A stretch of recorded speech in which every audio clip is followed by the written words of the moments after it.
Hello, everyone, and welcome to the World Discord podcast. My name is Brian Endless. I'm here with my co-host, Joel Ostrow. Yes, you are listening to the World Discord podcast, that lighthearted show where we discuss war and genocide and never mind. Brian? No genocide today, just war crimes and crimes against humanity. So we'll be a That's little bit all. lighter than we often are today. Um, Today, before we get to our guest, I want to let you know we're going to be talking about Sudan. You've probably heard about it in the news. You probably have no idea where it is or what's actually happening there. Sudan is actually one of the largest and most diverse countries in Africa. It is an ancient country with a very violent recent history. As much as anything, I personally think that Sudan is our penultimate or our ultimate 21st century conflict.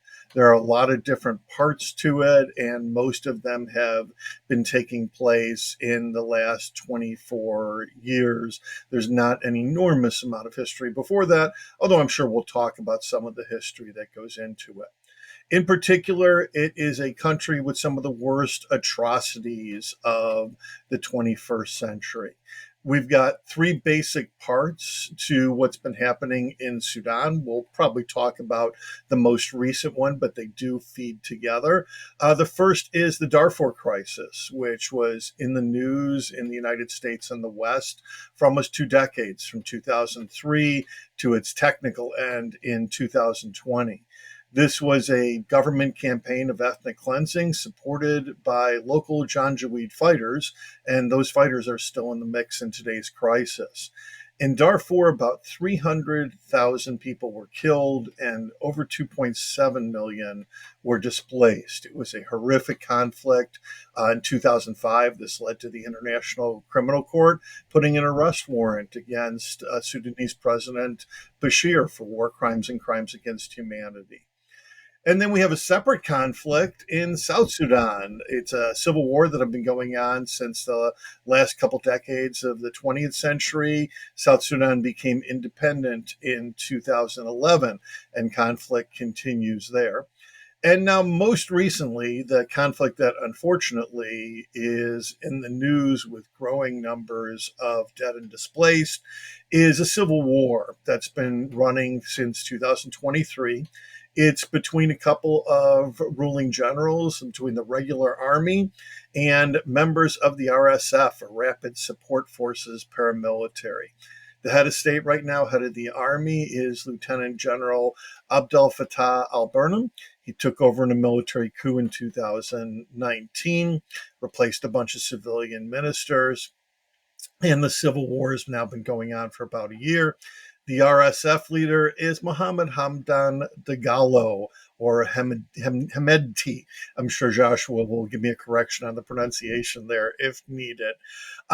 This is a very strange conflict from what we're used to. There are not that many per se dead, but there are an estimated 7.9 million displaced people in Sudan since 2023 alone. I saw some numbers from groups that say it's up to 8.6 million displaced people, people forced out of their homes. Atrocities on both sides. An enormous amount of the conflict in Sudan comes down to a climate crisis. This is an extreme crisis of food and water shortages, but the most recent conflict also has to do with the availability of gold and with exporting gold onto the international market. I'll leave it there on the general stuff, and I'll ask Joel to please introduce our guest. Thank you, Brian. We are lucky to be joined today by Joshua Meservey. Joshua is a senior fellow at the Hudson Institute, and he focuses on Africa, and particularly conflict around Africa, geopolitics, great power competition as it pertains to Africa.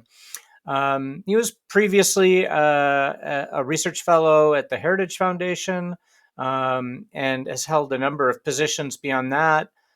He's a returned Peace Corps volunteer from Zambia, and has testified frequently before the Senate and the House of Representatives. And so, Joshua, really thank you for joining us. Thank you. I think I'd like to start out, and Brian gave a nice summary, but I know that some people respond to what's happening now in Sudan either saying, "What is Sudan?"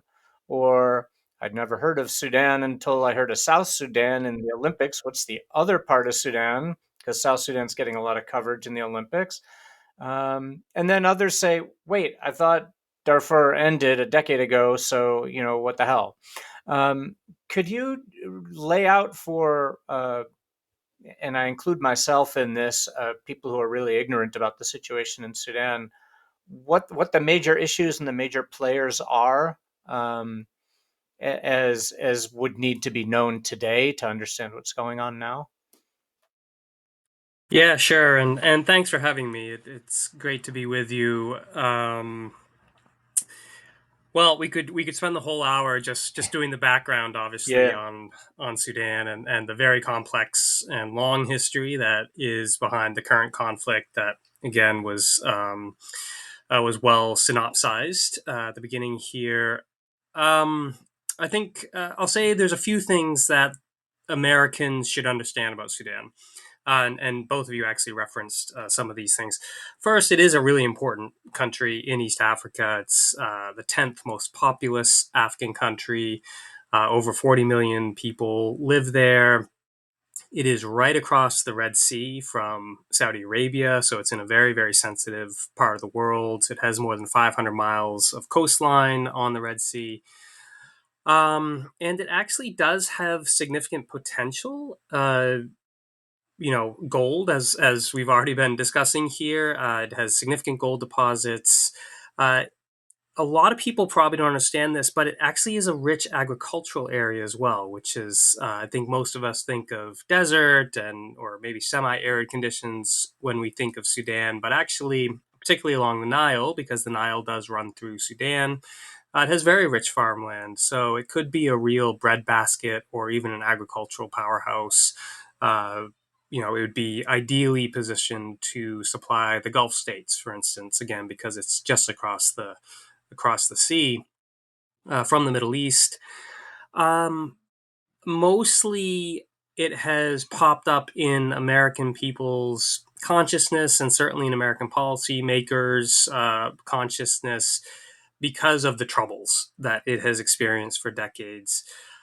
Uh, I'm sure we'll get into, as we've already discussed a little bit, Darfur and the humanitarian crises, but maybe again to try to bring it as close to home as possible for Americans, it's useful to remember that Osama bin Laden stayed in Sudan and actually planned the 9/11 attacks from Sudan. He was eventually forced out. The Americans pressured the Sudanese sufficiently, and he of course went off to Afghanistan.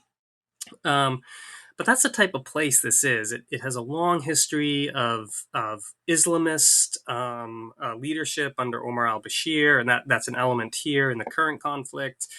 It has harbored terrorists previously. The Iranians have been very active in previous decades in Sudan. They helped Sudan develop, for instance, an ammunition factory. There's also very good, credible reporting that Houthis in Yemen benefited from some of the routes going through Sudan. So a lot of security issues here, humanitarian issues in a very large, very strategically located country. Hmm. And I think it would also be helpful because um, Brian described a civil war in South Sudan.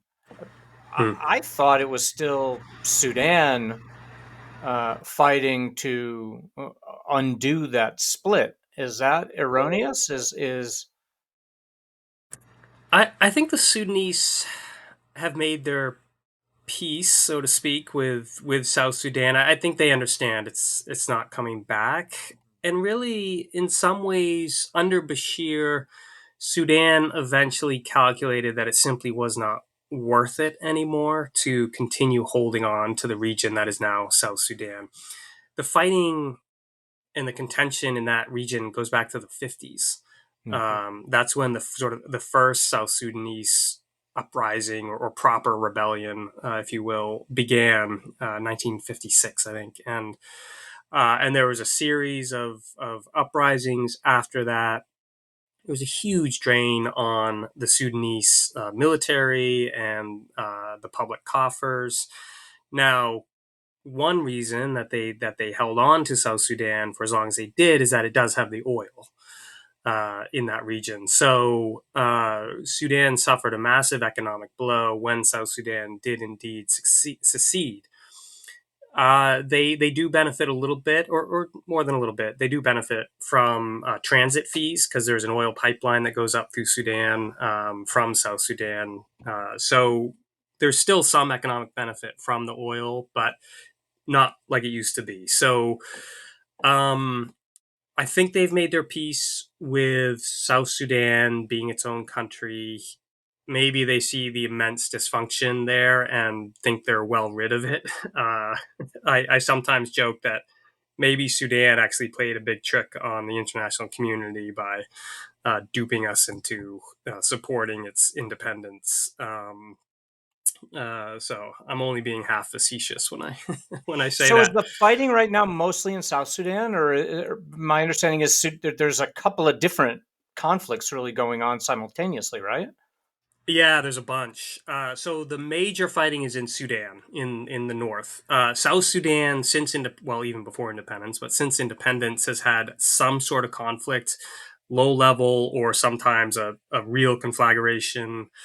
Conflagration.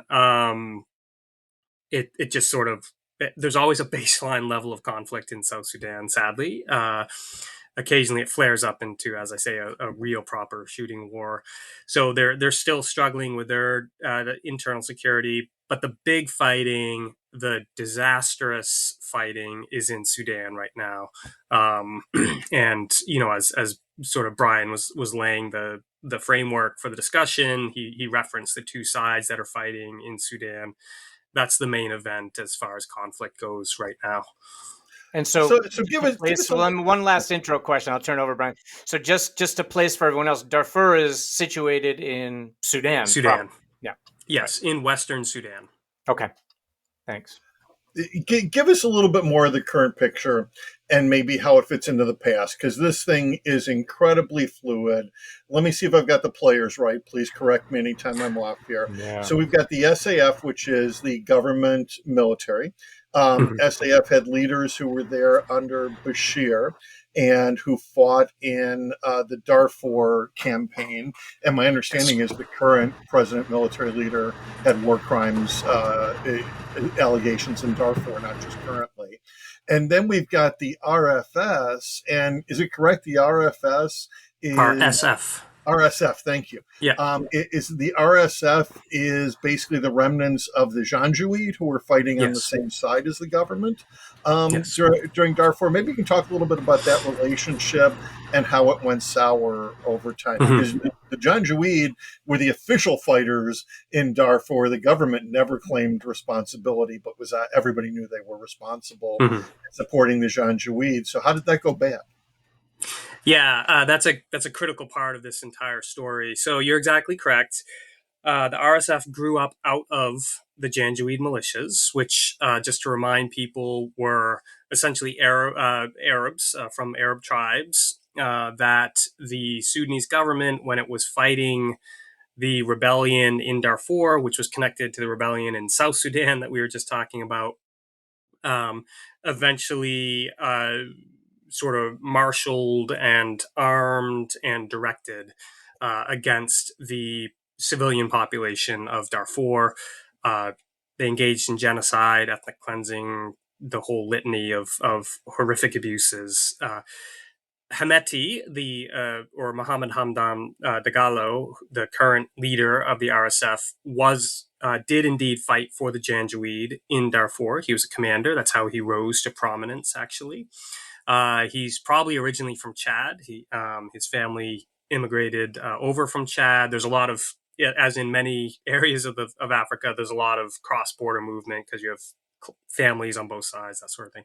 Um, Eventually, Bashir formalized the Janjaweed as the RSF. their role was to be, so he brought them into the official structure of the security services of Sudan. They were supposed to be a type of Praetorian Guard Mm-hmm. because, like all dictators ever, Mm-hmm. Bashir was deeply paranoid, and a lot of that paranoia was directed towards his own security services. So he also undertook a classic technique, which was to try to fissure the security services, turn them against each other, keep an unsteady balance of power to ensure that no one segment, or certainly the security services as a whole, could eventually topple him in a coup, which is, oh, by the way, how he came to power in 1989, right? So these guys are very familiar with coups. They think about Yeah. them all the time. And he was successful up to a point, and then it just fell apart on him. And the RSF and the SAF, the Sudanese Armed Forces, actually together deposed Omar al-Bashir in 2019, April 11th, 2019, my birthday. So easy for me to remember. Happy birthday. And yeah, thank you. So this, and then they sort of jointly ruled the country for a while. Now, what happened was this was all precipitated by a popular uprising, um, focused in Khartoum, but it was all over the country. Civilians, extraordinarily brave. It was one of the most inspirational mass movements that I can remember in recent times. In many ways, well, I think it was separate, but some people have called it a continuation of the Arab Spring. Yeah, the last Um, gasp of the Arab Spring, Yeah. I've heard it called. yeah. Except actually, Sudan has a fairly long history of these types of uprisings. They were never as successful as this one. So what happened is this uprising became so intense and so disruptive that the security services began to fear that Bashir was no longer able to maintain the system that they all benefited from. So Bashir had to go. So he went. It wasn't because they became suddenly patriots or concerned about civilians, right? Right. This was all about protecting their equities. And Bashir traditionally had been great for their economic interests and for protecting them from the Mm-hmm. International Criminal Court and things like that. That suddenly came into question. He had to go. The civilian movement was not fooled, though. It remained in the streets after the coup, and they demanded that civilians be included in the government. And they were the ones that pressured the security services into making these concessions that brought civilians into the government. This was a very uneasy arrangement. It was not quite a 50-50 split. The security services clearly, they're at like 55-45 maybe if you were going to try to, divvy it up in that way. But civilians had significant power. The challenge for the Americans and everybody else who were trying to support this transition was, how do you empower the civilians? How do you get the security services back into their box? Because there is a role for security services in any country. So how do you get them back into their legitimate place without sparking a backlash from the security services, who would be scared that their equities, which are primarily, I already referenced them, involvement in the economy, they dominate parts of the economy, including the gold trade, and then protection from international criminal court or other types of those courts, because they're all guilty of horrific crimes. It eventually got to the point, after several years of this very uneasy arrangement, where the military began to fear that or the security services, I should say, began to fear that the civilians were about to take sort of decisive control within the government. So they launched a second coup, forced the civilians out, then became strictly a military government. So then you had, and I'm trying to keep this simple because it's Yeah. complex, but I think it's important to try to understand everything that And it's That's so happened in much great. the more run up. complex than even where Yeah. you're going. I know, Absolutely. exactly. It is. Yeah. I'm trying to keep it simple, even for my own sake, because it's hard to track. So the head of this transitional military council was General Al Burhan, the current head of the Sudanese armed Yeah. forces. His deputy was Hemeti. So Hemeti is a nickname. That's generally what he's known as. He's the leader of the RSF, as we've already discussed. This was also a very uncomfortable arrangement. because Yeah. even though they had cooperated to oust Bashir, this was still a very tension-filled relationship Yeah, they're because, in part, competing organizations, right? Competing for exactly, spoils, right? Yeah. exactly. These are not, they came briefly together, Yeah. because their political interests briefly aligned, but fundamentally, and there's a million reasons that are really interesting why they're at loggerheads and why they compete. It goes. It ranges from how they're resourced. It ranges cultural issues. They're from different parts of the country, different tribes, even though they're both Arab. But the Sudanese armed forces sees itself as a professional force. They view the RSF as sort of armed rabble, and they understand them that these guys were Janjaweed. They're bumpkins from out there. There's a class thing. It's very interesting, and some of these elements are still very obvious in the fighting, but. But like Um, you said, sorry to interrupt, but this yeah. is, I'm doing a lot of reading on dictatorships now because I'm teaching a course Hmm. on it in the fall. Yeah. This is, like you said, it's almost universal. Dictators everywhere Yes. create these private, but they don't. When the dictator goes, they don't always end up in civil war. They don't like. So what's behind? Because there's always divergent interests, right? Competition for the spoils that the dictator provided them once the dictator's gone. Like those dynamics are everywhere, but it doesn't always devolve into this catastrophic violence. Like what makes Sudan unique that brought this about? Yeah, you're exactly right. Zimbabwe is actually an interesting example of what you were just talking about, where there was, a coup for many of the same reasons that we had in Sudan, where the military just became concerned that the dictator, in this case, Robert Mugabe, could no longer maintain the system. They got rid of him, put their own guy in. He's still there, gonna be there until they carry him out of office, Yeah. or something happened, right? Like, and the system remains in place. You didn't have the security services in Zimbabwe are deeply fractured, but you don't have two very powerful independent entities, which is what happened in Sudan. Got it. The RSF is a standalone army. The Sudanese Armed Forces is a standalone army. The RSF has independent funding streams that are separate from the government budget. They have this gold empire. We've already mentioned gold a couple times, but it's Yeah. really important. It's not just gold though. They have this extraordinary range of economic interests. And again, same on the And, SAF side. and just interject for a second here. The RSF is linked to Russia, right? So this gets very interesting. Yeah. Yes, is Okay. the answer. Here comes another complexity. The RSF, yes, traditionally, so Wagner was in the Wagner mercenary group, which probably we're all familiar with. Was in the country when the popular uprising happened and deposed Omar al-Bashir.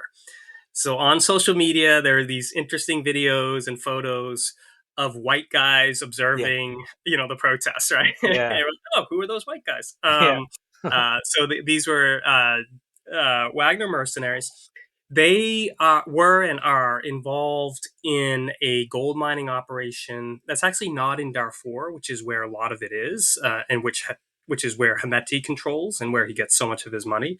This was more in the north of Khartoum, and this was some sort of crude refining operation. It's hard to know exactly what's happening there because obviously it's very closely guarded and etc. Um, but they're doing something there, and it's very lucrative. So much so that there's speculation that Sudanese gold has been part of Putin's war chest and was how he hedged against the international sanctions that he knew was going to come when he invaded Ukraine. Because the Russians have been there for years. So that was traditionally a Wagner RSF relationship, although the SAF also benefited from that gold trade. So again, it's murky, but in very crude terms, RSF Wagner. Now that was true during the fighting. Recently, however, the SAF and Russia have had a rapprochement, and the reason here is because Russia covets a port on the Red Sea. we just talked right in the early going about how important that region is. That's a major international shipping lane, the Red Sea. If you have a port there, you're going to have significant influence. And by port, I mean naval base. So they have apparently activated a deal or finalized a deal for that will allow Russian warships to dock at Port Sudan. I don't know all the details of the deal, but it sounds like they will be able to build a naval base because they've pulled off, as I say, this rapprochement with the Sudanese armed forces, which controls the east of the country, including Port Sudan. That's actually where the government of Sudan is based now, is Port Sudan, because Khartoum, which is the traditional capital, is mostly controlled by the RSF. So this is a very interesting situation where you have Russian elements on both sides. To me, it's clear that the overwhelming Russian strategic interest would be to go with the SAF, and the RSF can't do they can't give Russia as much as the SAF can as far as maritime access. So That is does that going to be explain, because it something? was in the news earlier this week. I think it was this week that Ukrainian intelligence services took out Wagner interests in Sudan, right? Like I think it was like 4 days ago. But were those the yeah, RSF Wagner guys, or were those the SAF Wagner guys, or do we not know which yeah. Wagner guys they took out? Right. So another fascinating part of Sudan, right, is the Ukrainians absolutely have carried out strikes within Sudan, Yeah. almost certainly in coordination with the SAF, against Mm. RSF elements. It wasn't anything spectacular. It was, hit a few pickup trucks here and there, and I think it was a little bit more of a demonstration than anything. The Ukrainians are trying to demonstrate their the value they can bring to the West Yeah. beyond fighting Russia Yeah. in Ukraine, right? Because Yeah. they're constantly, with some reason, worried about getting cut off from Western assistance. So they're trying to demonstrate their value beyond the fighting in Europe. Fighting Wagner, pretty good idea. Yeah. So the you might be referring to a much larger and very serious Wagner defeat that just happened in Mali in the north, I heard where about they that too. lost. Hmm. Yeah, so they just lost a bunch of guys Hmm. in Mali, including a Also very Ukrainian, senior. right? The Ukrainians have hinted, wink, wink, that they provided intelligence Yeah. potentially. They're circumspect about it, but it sounds like they were potentially involved in the sense of giving intelligence. And Wagner suffered.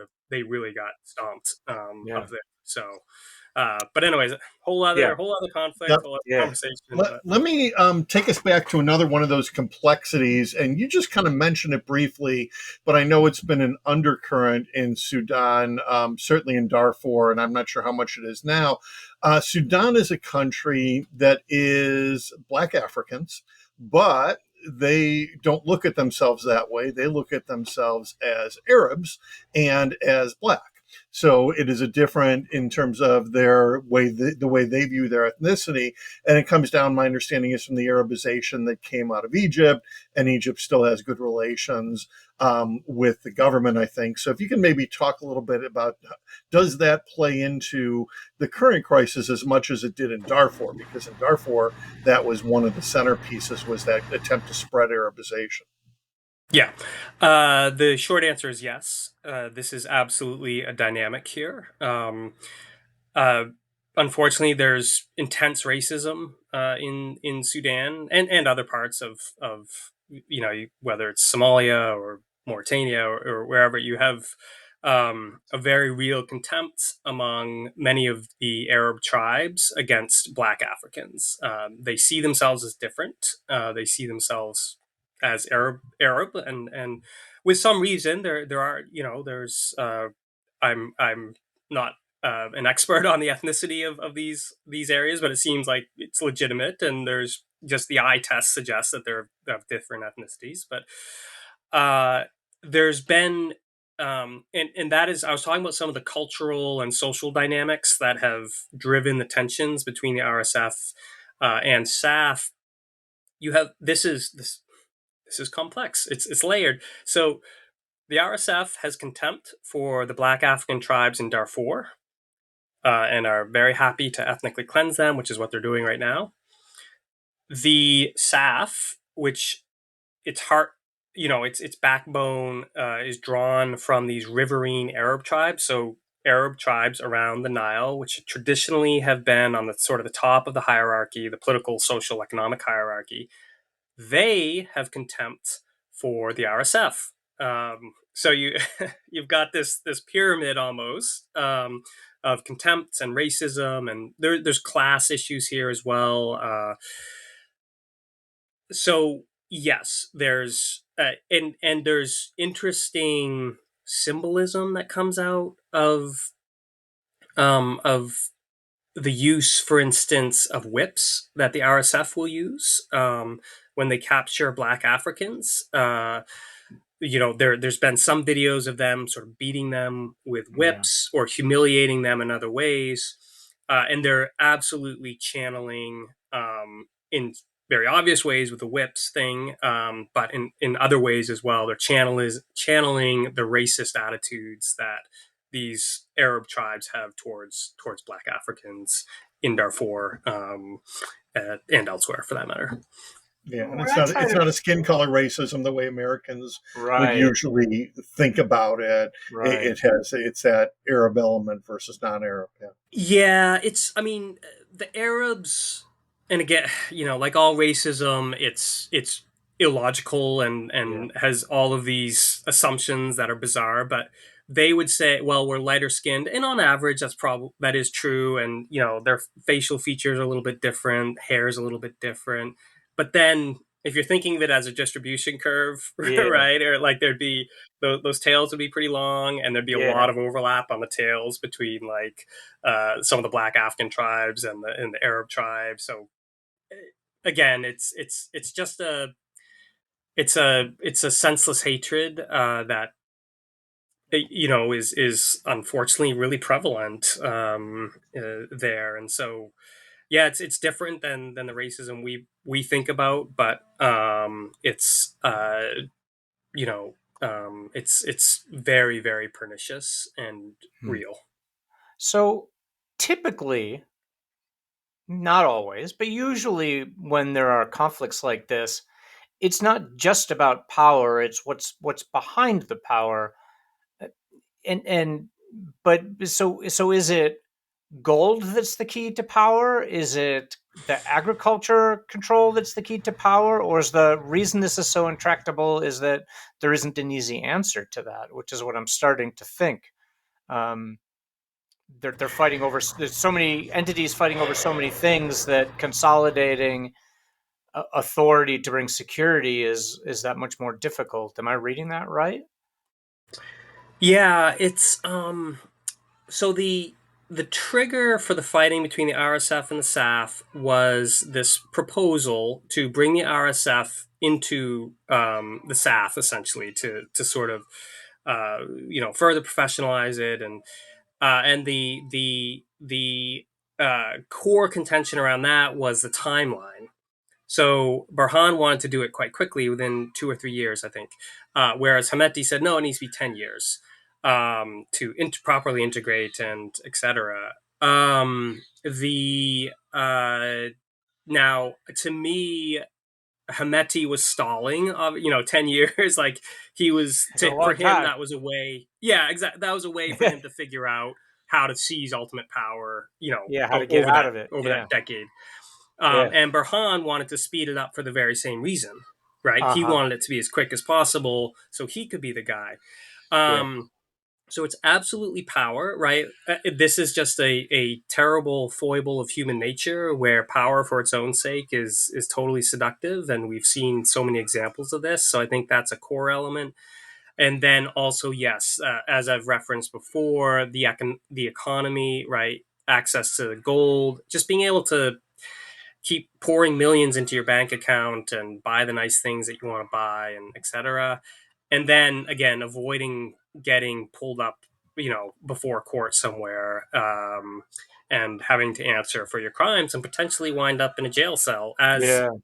sadly, unlikely as that is, there are a Yeah. few examples of brutal war criminals who have indeed ended up in a jail cell. So they want to avoid that as well. So I think it's yeah, fundamentally about power, and then I would say probably the economic stuff, and is maybe a little bit Hmm.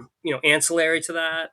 And I Hmm. bet the fearing, winding up in a jail cell would maybe be core within it. I'm not inside their head, so I'm just totally But it's speculating here. not a situation where you win the gold areas, then you have power. That it's not as simple as that in Sudan, is what it sounds like. It's not. No, it's such a Yeah. large area. Yeah. And I'll put a bookmark here because we'll really need to talk about outside actors as well, because that's they've been a major influence on how this fighting is going. So, but um, it's such a large area that it's very difficult to say if you take this one place, you've won. Now the RSF seemed to believe that Khartoum was the ultimate prize, because that was very clear from the beginning of their campaign. They were just on a dead sprint towards Khartoum, and in fact they were inside Khartoum when the fighting started.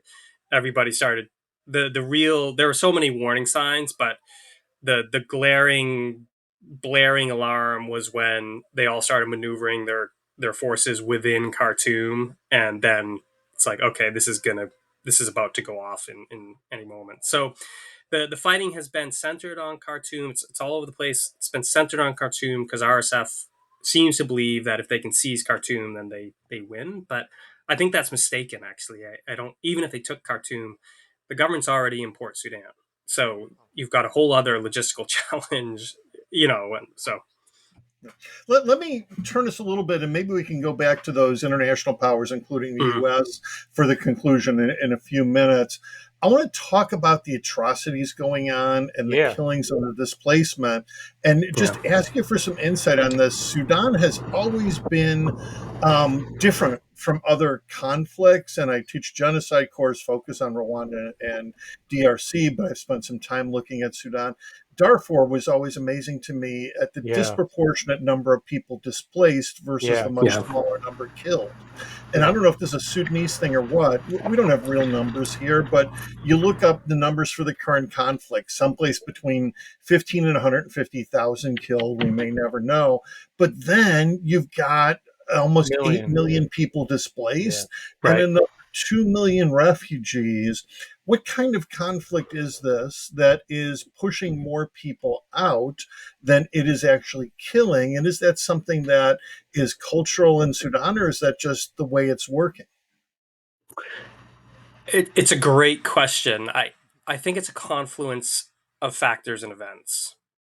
I already referenced kinship ties across borders. So it's very natural when things kick off in Darfur for people with family in Chad, which is primarily where refugees go to Chad, because those are well established routes. It's relatively easy to do. The other tragedy of this is some of these people have already fled before, Yeah. so they're Multiple just times. yeah, Yeah. they're just going back on the trail. I Yeah, mean, because it's just correct me if I'm wrong. Darfur was largely depopulated for people, wasn't it? By the end of the yeah. conflict, there weren't many there.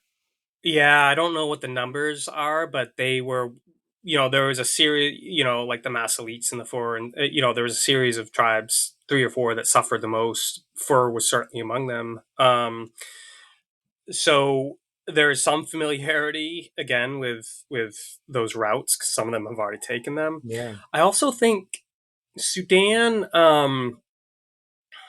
it's still there's still I don't want to overstate this, but there's still some nomadism within that community. So they're maybe slightly more mobile. I'm getting a little bit out of my depth here. This is just, a theory. So, you know, nobody at me on Twitter, but, uh, so I wonder if maybe that's part of it, where, you know, they're more comfortable with moving, but you do have plenty of farmers and others, Yeah. who are much more rooted to the land than your typical nomad, who are also fleeing this. So yeah, it is. I will insert one note of caution. we have no idea how many people are dead. Right. We truly have no idea. I just roll my eyes whenever I see an estimate come out, because it's impossible to have anything remote, I think, remotely approaching an accurate count here. Um, so I think the number is much, much higher than probably the current estimates. Just following the conflict, seeing the scale of the fighting, And you're talking about knowing now, like it's now. exploded again Yeah. now. And Yeah, why yeah, there? Like, why is it genocidal there as opposed to why isn't it genocidal elsewhere in Sudan? It's the yeah. absurd question I was just going to ask.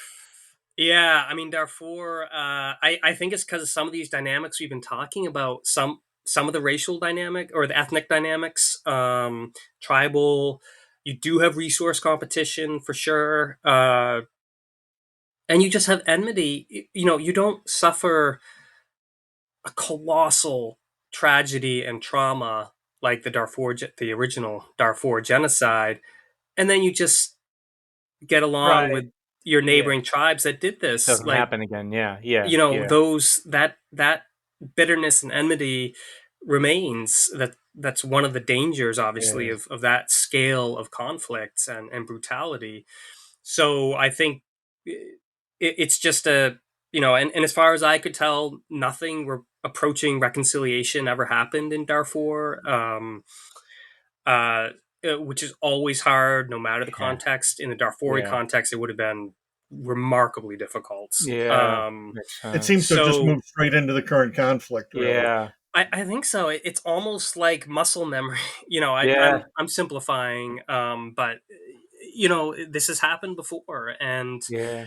you have these well armed Arab tribes with networks and who are supported by you know, the RSF, and the RSF obviously itself is perpetrating a lot of this violence. Um, and I it's wonder just too, Joshua. I'm literally just thinking this as you're talking about it, yeah. but I think it makes sense. I know the Janjaweed were originally the herders and the Hmm. more nomadic peoples, and they kind of gave that up with the climate crisis in Darfur, and they took up arms themselves and turned to fighting. I wonder if they know anything besides fighting at this point. You know, has their lifestyle changed to the point that this is all they know now, and that's a piece of it. I'm not sure if you've seen anything on that. Yeah, so I think there's, at the risk of being simplistic, these are tough areas to live in. These are hard places. There's no real government authority. Um, they and in those types of environments, um, you know, it becomes about power and how, you know, the way you settle disputes and the way you protect your family or advance your family's wealth is often through violence.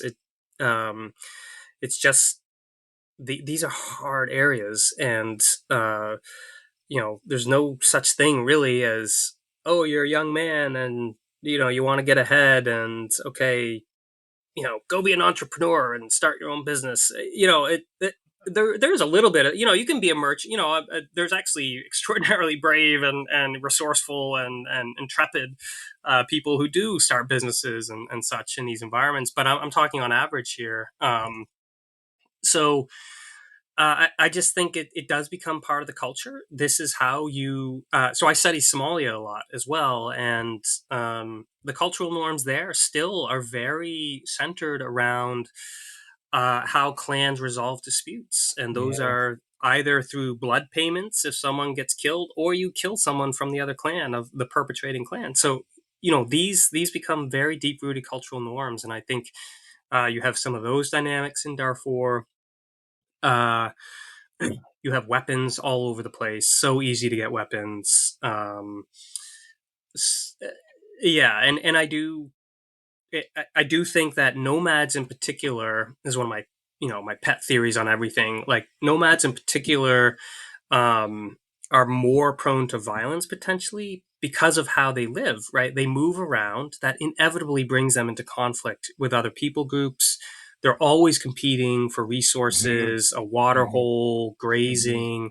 It's just, again, nomadic life is super hard. It requires a lot of territory, and it's becoming less and less tenable the way economies and societies are designed now, where you have much more, people are sedentary because they're working their land, so I think that just brings up all sorts of opportunities for violence. Yeah. And This yeah, and the sh- RSF comes Yeah. out of that Jean Jouy tradition, and Yes. yeah. wasn't the translation "devils on horseback with Yes. guns" or something like Yeah. that? Yeah, exactly. And you can't discount this sort of warrior ethos, Right. right, that can pervade these cultures where uh, and sorry to go back to Somalia, but that's a real dynamic with some of the interclan tensions. Is some clans really see themselves as these noble warriors on camels galloping across the desert and spreading terror wherever they go. Um, and I think you still have some of that ethic in or similar ethics in some of these Arab tribes in the Darfur area, and certainly within the RSF. It's a culture and a myth making that is key to their violence, I think. This is how naive and how little I knew. I thought we could address both Sudan and South Sudan in one episode. We might need to have you back if you're willing to do a separate episode on Mm. South Sudan. Oh, I'd love to. Um, yeah. Oh, great. But we should talk about the outside involvement. Mm. Like, why do we Yep. care? Why does Russia? Well, you indicated why Russia cares, so that Mhm. is, but we cared. It seemed somewhat about Sudan before that. So what are the interests of outsiders? U.S., China, EU, anyone? Yeah. So let me talk first about the UAE because they are the most significant outside actor in Sudan right now. They are the main uh, sponsor of the RSF. They are pouring money and weapons and materiel into Sudan to support the RSF. The Emiratis will claim this is not true. That's ludicrous. It's extraordinarily well documented. Um, they it's a little bit of a mystery. I have this conversation with a lot of people, and we all have our theories on it. But and I wrote a report at the beginning of the fight, the RSF SAF fighting, and I addressed the Emiratis and I said, they've sort of hedged so far, and I think they'll just, be interested and maybe they'll dabble. I had no, they went all in. And I've asked a lot of people why, like, why have they gone in so hard? And nobody's has a really great answer. I'll add to your theory a little bit, Joshua. Yeah. Looking at Rwanda and especially conflict minerals coming out of the DRC, Mm, UAE and Qatar seem to be in a mineral war to see who can wash most of the minerals coming out of Africa. And that's certainly one of the factors is there's an enormous amount of money in yeah. getting those conflict minerals to market, and that they're the two main places that seem to be doing it. So I wonder how much of that comes into play here too. I think that's a very significant part of it. The illicit gold from Africa and Sudan, so much of it goes through Dubai. So there's immense amount, many billions of dollars to be made every single year. So, and I'm sure there's very influential, very senior Emirati officials who are getting some of that as it goes through. So I think that's absolutely an element of it. I think under Mohammed bin Zayed, the UAE has tried to address its lack of strategic depth by projecting power in its near abroad, especially, but also even further afield to places like Africa. And uh, if you're a small country and you have big ambitions, which clearly UAE does, you and but you also have vulnerabilities because of your small size and you're wealthy. You push your frontiers out, Yeah. right, by extending and projecting force. There's also a long history here. Well, not terribly long, but years long history of Sudanese mercenaries fighting with the Emiratis in Yemen, especially. Oh, These were primarily RSF mercenaries. So this was a huge moneymaker for Hemeti. The SAF also fought in Yemen, but it seems to have been fewer men and so less money, I guess. So that there is a history here between the Emiratis and the RSF. Um, and I think fundamentally, this is under MBZ. This is just how the Emiratis have operated. They've been very aggressive throughout East Africa and beyond. And I think if they see an opportunity to become kingmakers or really, really influential, their natural inclination is to just move in that direction. And for them, it's been they haven't suffered a huge reputational cost because of their involvement in this. So it's been an okay investment. The RSF, I think, is somewhat stalled out now. They're not. I don't think they can take Khartoum. I'll probably look stupid with all these things I'm saying. Something will happen. And Careful, I'll I be said on February 21 in 2022 that Russia was never going to launch a full-scale invasion to Ukraine. So be careful right, with the exactly. predictions, brother. Well, I said always that try to on live air. by the words. Yeah, I always try to live by the words. The quickest way to look stupid is to make predictions. I try to, right? I trust the fact most people forget we made them. So. Yeah, exactly. 24 hours later, I went on and said, see, I told you they were going to invade. I called it. Yeah, that's our saving grace is people forget. So maybe we can close out, Joshua. U.S. interests, are there a lot of them? Right. Sorry. Yeah, there absolutely are. The U.S. was very supportive of the revolution. I mean, we weren't directly involved, obviously, but it's something we really wanted to see succeed. We wanted to see a civilian government take power there, a non-Islamist civilian government, by the way, which was a key element here.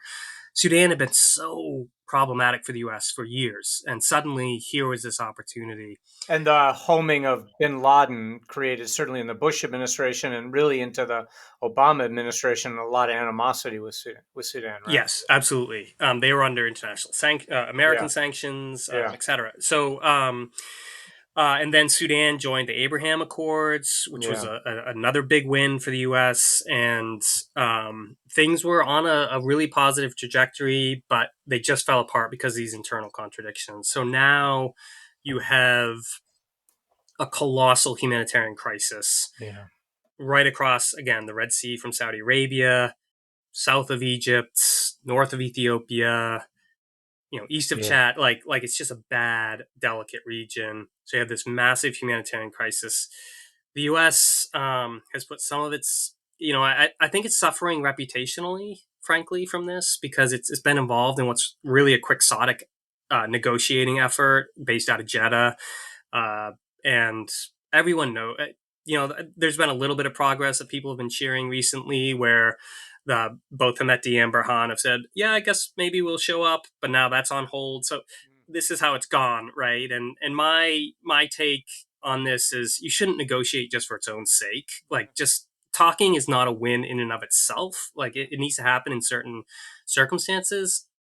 Core to that is the people negotiating have to be making good faith efforts. Right. Otherwise, it's a fig leaf, or it's a delaying tactic. It can exacerbate conflict. Absolutely. Yeah. It can be very counterproductive to ending a conflict when you engage in this charade of negotiations. And sadly, I think that the U.S. is somewhat caught there. I see no energy to break, the way American policy has gone. And I'm not sure there are many opportunities to now. Anyways, this has become such a vicious, protracted struggle. The Emiratis are all in. Now you've got the Russians running around, the Egyptians are involved, the Chadians, et cetera, et cetera. So I think the U.S. has suffered a black eye. That damage is done. Maybe we can salvage something here, but yeah, humanitarian crisis, reputational costs. We don't want to see the resurgence of terrorism, right?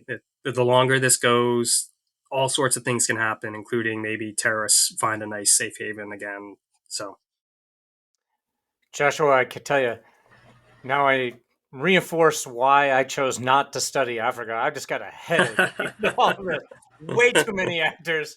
Really serious. And as you said, we didn't even touch South Sudan. So. No, we didn't even touch South Sudan, Boy, full of a pickle. I understand why there's catastrophic conflict. I guess who can keep everything straight? um, uh, really, thank you so much. This has been really an informative conversation, and really appreciate your time. Yeah, would love to have you on again to talk about South Sudan. Which Great. Thank some you, people Josh. in Appreciate Chicago it. are interested in. Luol Deng was big here with the Bulls and big Yeah. activist in South Sudan, and now at the Olympics, his name has sort of been bounced around a little in Chicago media again. So there is an interest, at least where the two of us are located. Um, so yeah, would love to have you. Thank you so much, Brian. Thank you. Thank you to our producer Andy Miles, and uh, thank you for tuning in. And as always, like and follow the World Discord podcast. Recommend it to friends, and tell us what conflicts you'd like to hear us talk about.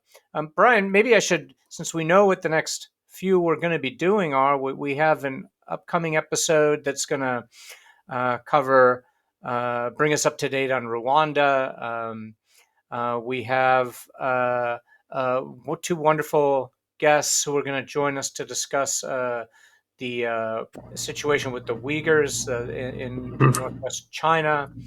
Um, and then we have a couple of combat veterans who will join us to sort of talk about what a violent conflict means to those who are fighting in them, and what they've experienced to American veterans from Iraq and Afghanistan, and maybe more. We'll see. So those are upcoming episodes. Let us know what you'd like to hear about. And once again, thank you for joining. And Joshua, thank you once again.